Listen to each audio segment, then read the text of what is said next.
Hi everyone, Peter here from Movement and Performance, and in this presentation I'm going to be covering how to implement a deload.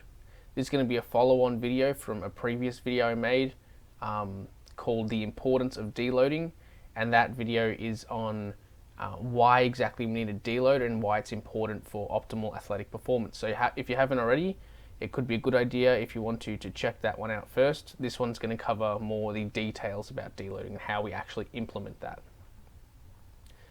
So first we need to understand what a deload is, and essentially there's no objective way to quantify a deload. It's basically just going to be a period of time where we reduce training load. So basically we're doing a period of time with very easy training. So what this is going to do, it's going to allow for a reduction in fatigue and a maintenance in fitness. So again, if you haven't checked it out already, you can watch The Importance of Deloading on this YouTube channel to understand why it's necessary. But essentially, it's going to look something like this, where we have a period of time, our training gets harder and harder and harder and harder, and when it gets to the peak difficulty, we have a period of time where we reduce the training load, and we have an easy time period which is going to allow, again, a reduction in fatigue and hopefully a maintenance in fitness too. So the goals of the deload are, as previously mentioned, primarily to reduce fatigue. That is the main reason we implement a deload.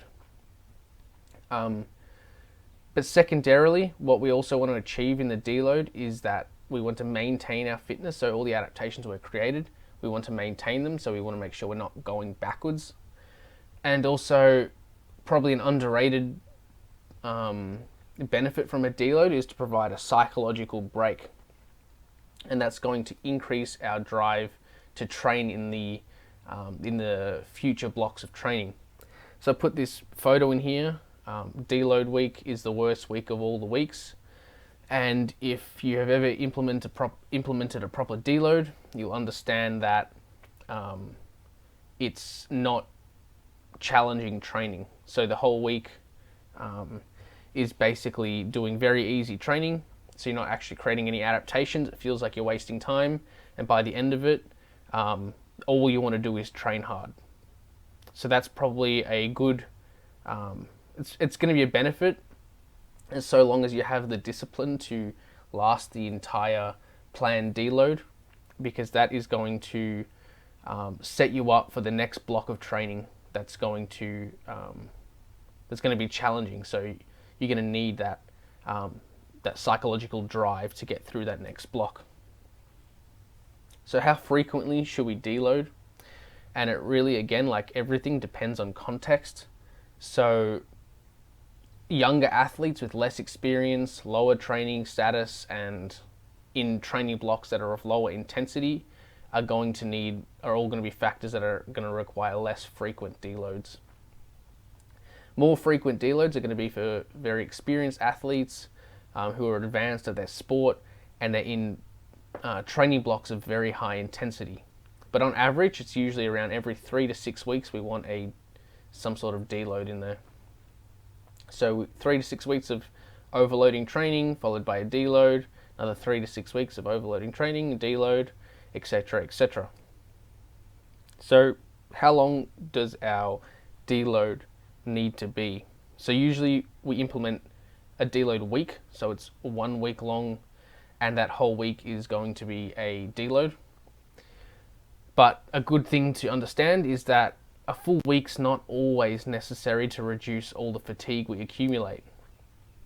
However, I still think it's probably the best idea to make it a week long, because this is going to fit well into the program. And that's because we don't want to start a program on a Thursday, for example. If we only need 4 to 5 days of deloading, we don't want to just start the program randomly in the middle of the week. That's going to start messing all things up. It's going to mess your training schedule up. So I think it's best to keep it a week long. Another reason to keep it a week long is, again, back to that psychological break. By the end of the week of deload, the only thing that's on your mind is wanting to train.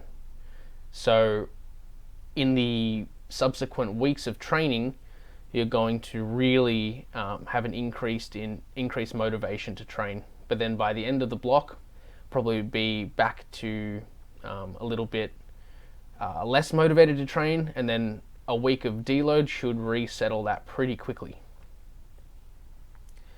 So in terms of volume intensity, getting to more the specifics now, the main thing we want to do is probably reduce volume. So 25 to 50% reduction in volume is probably going to be a good idea. And it should be, the volume we implement should be less than the first week of that training block, which we'll outline in the next slides. In terms of intensity, we want to keep intensity quite high because it's going to preserve our fitness. That's what's going to allow us to not go backwards.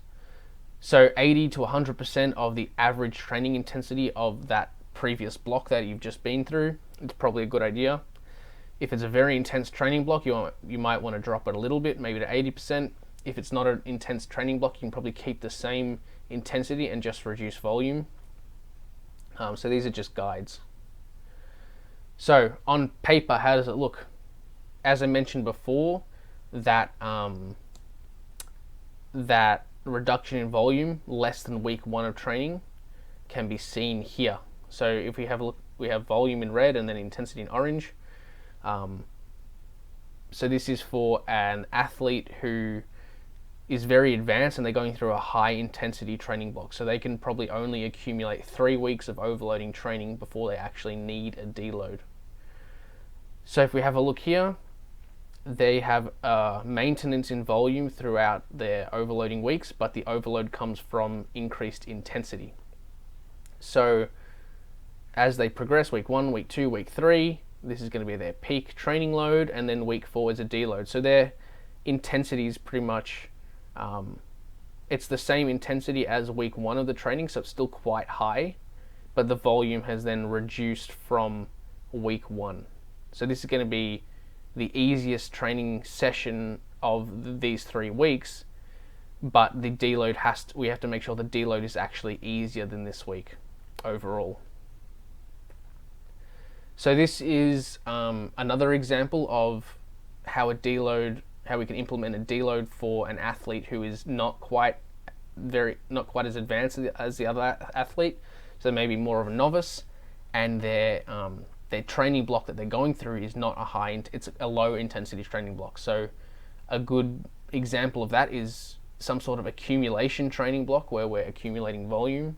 So if we have a look at volume, it slowly goes up and up throughout the weeks while the intensity is quite low and stays there.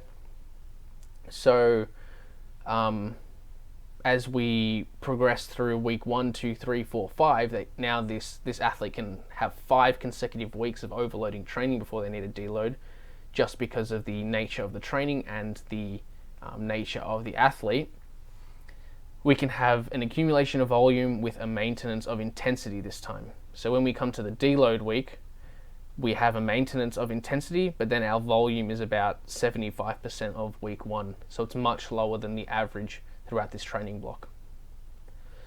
So that's it for this presentation. Hopefully you guys got something out of it, and thanks for watching. If you haven't already, you can follow Movement and Performance on Facebook and Instagram, and you can also subscribe on YouTube if you want to see more informative videos like this one. So on social media, on Facebook and Instagram, you'll find these research infographics, which is basically the latest research summarized into these easy to understand pictures so that you can stay up to date with the latest research in athletic performance training. Thanks for watching, guys. Hopefully you got something out of it.